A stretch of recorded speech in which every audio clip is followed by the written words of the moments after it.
दोस्तों, आज भारतीय वैज्ञानिकों ने वो कर दिखाया है जिसके बारे में दुनिया की कोई भी महाशक्ति सिर्फ सपना ही देख सकती थी।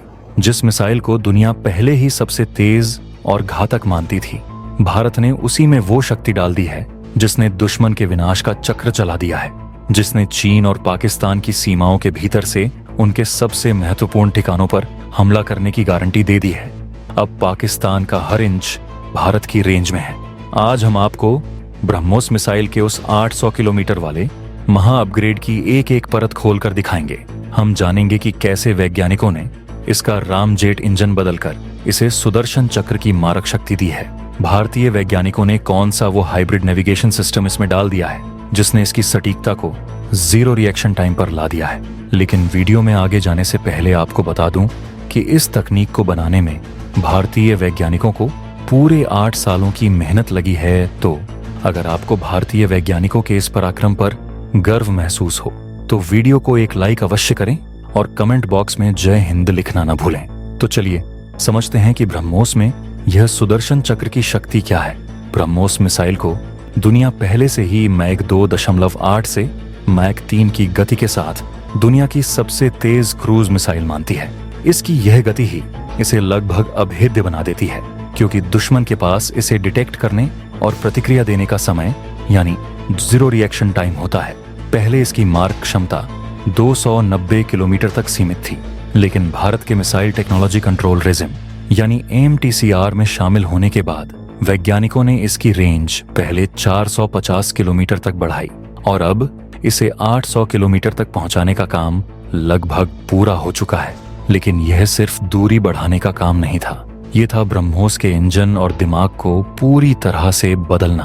ब्रह्मोस में लगे इस नए रामजेट इंजन और हाइब्रिड नेविगेशन सिस्टम की क्या खासियत है जो इसे सुदर्शन चक्र की सटीकता देती है, इसके बारे में हम बाद में बात करेंगे।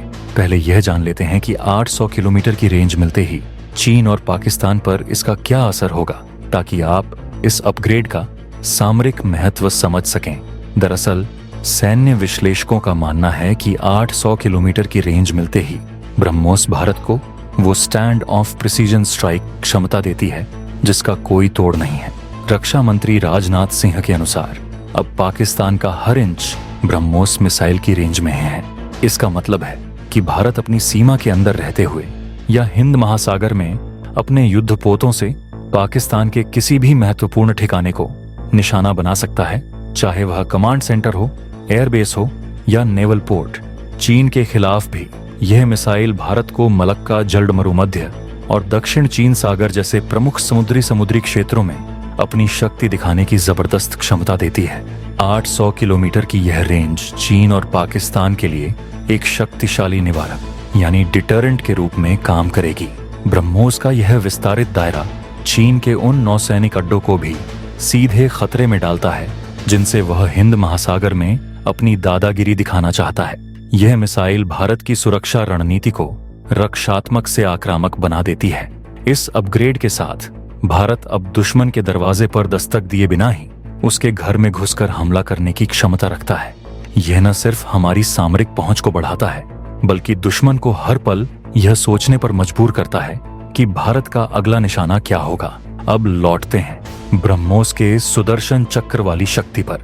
वैज्ञानिकों ने इसकी रेंज को बढ़ाने के लिए इसके रामजेट इंजन को पूरी तरह से बदल दिया है। यह अपग्रेड इंजन को ज्यादा फ्यूल एफिशिएंट बनाता है और मिसाइल का वजन कम करने के लिए इसमें हल्के कंपोजिट मटेरियल का इस्तेमाल किया गया है। इस नए इंजन के साथ वैज्ञानिकों ने इसमें एक next generation hybrid navigation system भी जोड़ा है। यह सिस्टम इंजन यानी इनर्टियल नेविगेशन को सैटेलाइट गाइडेंस के साथ मिलाकर काम करता है, जिससे मिसाइल की सटीकता यानी अक्यूरेसी इतनी बढ़ जाती है कि उसका सर्कुलर एरर प्रोबेबल यानी CEP 1 मीटर के आसपास हो जाता है।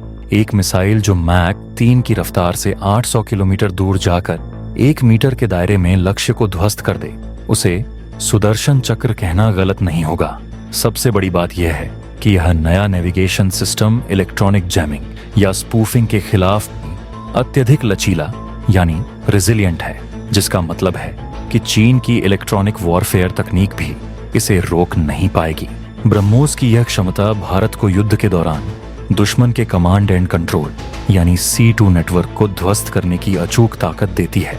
इसके साथ ही ब्रह्मोस में लक्ष्य के समूह में से भी किसी एक विशिष्ट लक्ष्य को चुनने की क्षमता है, जो इसे सटीक हिट के लिए दुनिया की अकेली सुपरसोनिक क्रूज मिसाइल बनाती है।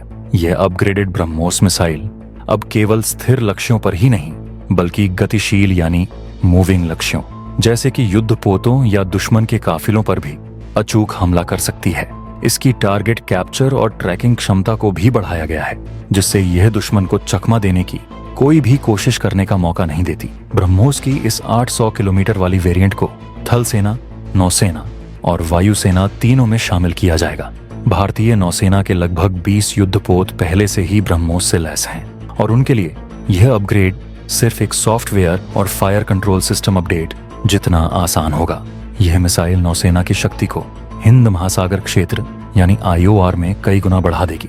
वायुसेना के लिए 60 सुखोई 63 AM के आई फाइटर जेट्स को पहले ही ब्रह्मोस A के साथ इंटीग्रेट किया जा चुका है।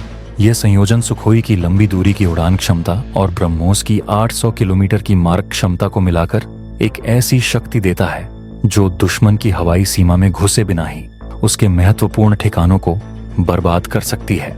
थल सेना के लिए इन मिसाइलों को रेगिस्तानी और ऊंचाई वाले दोनों क्षेत्रों में तैनात किया जाएगा, जिससे हमारी जमीनी सेना को भी एक निर्णायक बढ़त मिलेगी।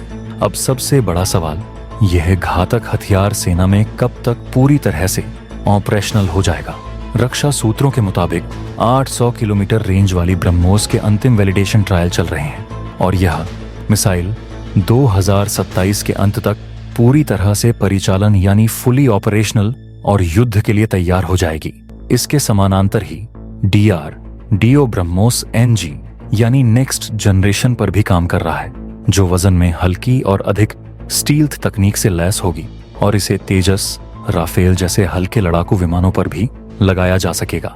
यहाँ तक कि ब्रह्मोस 2 भी विकास के अधीन है, जो मैक 8 की गति वाली हाइपरसोनिक क्रूज मिसाइल होगी।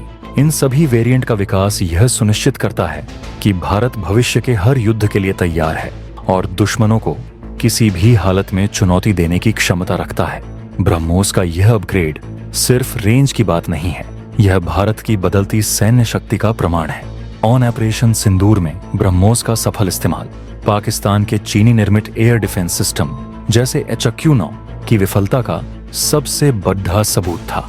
ब्रह्मोस की मैक 3 स्पीड, कम रडार क्रॉस सेक्शन और अचूक सटीकता के सामने पाकिस्तान का एयर डिफेंस पूरी तरह से पंगु हो गया था। अब 800 किलोमीटर रेंज के साथ भारत ने चीन और पाकिस्तान दोनों को यह साफ संदेश दे दिया है कि हमारी तैयारी सिर्फ एक हमले की नहीं, बल्कि संपूर्ण विनाश की है। यह ब्रह्मोस मिसाइल, जिसे भारत ने सुदर्शन चक्र की शक्ति दी है, अब हमारी इंटीग्रेटेड रॉकेट फोर्स का मूल आधार बनेगी। यह मिसाइल भारत की नो फर्स्ट यूज परमाणु नीति को भी और मजबूत करती है, क्योंकि यह दुश्मन को किसी भी तरह के दुस्साहस से पहले कई बार सोचने पर मजबूर करेगी। आपको क्या लगता है, क्या 800 किलोमीटर की ब्रह्मोस के बाद चीन और पाकिस्तान भारत की तरफ आंख उठाकर देखने की हिम्मत करेंगे? अपनी राय कमेंट में जरूर बताइएगा। जय हिंद।